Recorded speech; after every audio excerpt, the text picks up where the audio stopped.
In today's video, I'll be showing you the fastest way by far to farm candy and blocks fruits. This AFK method will make use of an alt account to trigger the spawn of candy NPCs, so you in your main account can kill them. This method works really well with almost any fruit, plus you can do it without even being at your keyboard, so let's get into it. To do this, we'll have to head to the first sea, specifically the pirate village, since this is the island where the most NPCs are in one area. You will also need an alt account, like I said before, so I made one just for this video here. Luckily, in Blocks Fruits, your account doesn't need to be a specific amount of days old in order to play. So you could make a new account right now and play Blocks Fruits, meaning anyone watching this video should be able to make an alt account. To actually get an alt account and your main account into the same game, you could get a second device like a phone, but that won't work if you're trying to go AFK. What you'll need is the Microsoft Roblox app, which can be downloaded in the Microsoft Store, and it lets you play on a separate account on the same computer. Finally, you'll also need a fruit with huge AoE moves like Quake, which is the best fruit for this method, because of its awakened move called Sea Quake, which wipes out every NPC on the entire island at once.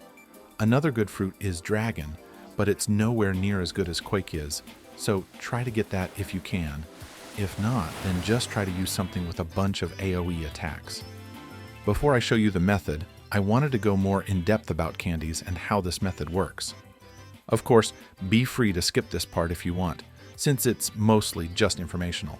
Candies are dropped by NPCs, specifically the ones with the elf tag on them, which can be seen next to their name with instinct on, and their skin color will also be green. These elf NPCs can drop anywhere between 1 and 3 candies from what I know, and the only way to spawn an NPC with an elf tag is to simply be near an NPC that is 100 levels below or above you.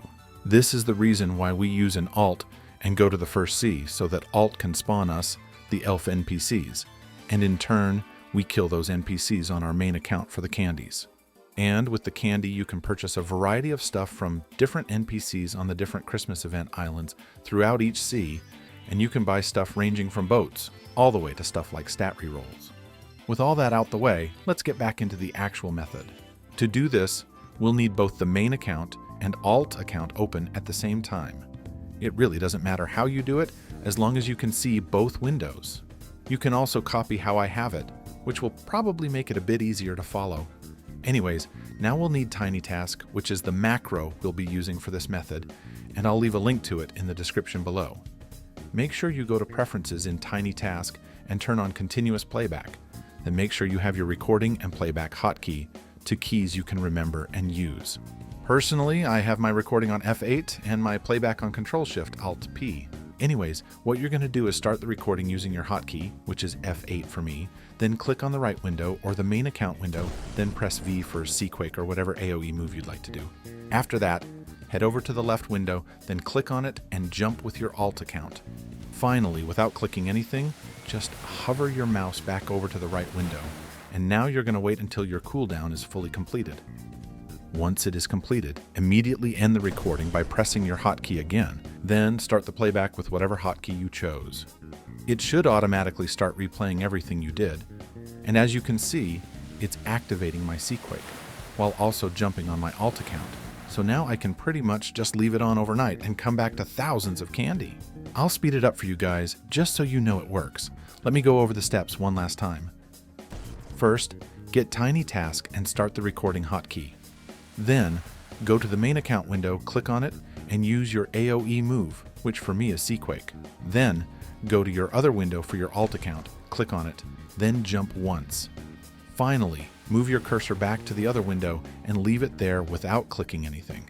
Then just wait for the cooldown to finish, then stop recording and use your playback hotkey to replay everything you just did. I'll show you this same method, but with Dragon, to show you guys that it can be done with other fruits as well. First, I gotta build up my Fury meter, so this might take a bit. Now that my Fury is at max, I'm gonna transform. Also, if you're gonna use Dragon like I am, I'd highly recommend using Dragon West, since it's a lot better for this. We're going to be using the same setup as before. This time I'll just be using a different move. Just like before, use your recording hotkey, then click on the main window, and I'll use my C move to kill almost every NPC on the island. Then, like before again, I'm going to click the other window and jump on the alt account, and finally hover my mouse over the main window. Here, I'm going to speed it up again. The main problem with using Dragon is that the Fury meter will gradually go down over time. So, if you're planning on leaving this on overnight using Dragon, it'll probably last an hour before you lose your entire Fury bar and lose your transformation, which is why I said Dragon is a lot worse than Quake. Also, one more thing. If you see that you've gotten around 30 candies at once, then that's because of the boss on the island, Buggy. My personal theory is, since I haven't actually tested it, is that Buggy may spawn in with the elf tag, and killing him will give you extra candy since he's a boss. Of course, I could be completely wrong though. Anyways, that's going to be it for today's video. If you guys have enjoyed, be sure to leave a like and subscribe. We are so close to 10K subscribers, and it would be greatly appreciated. If you have any questions, leave it in the comments below. So yeah, that's all.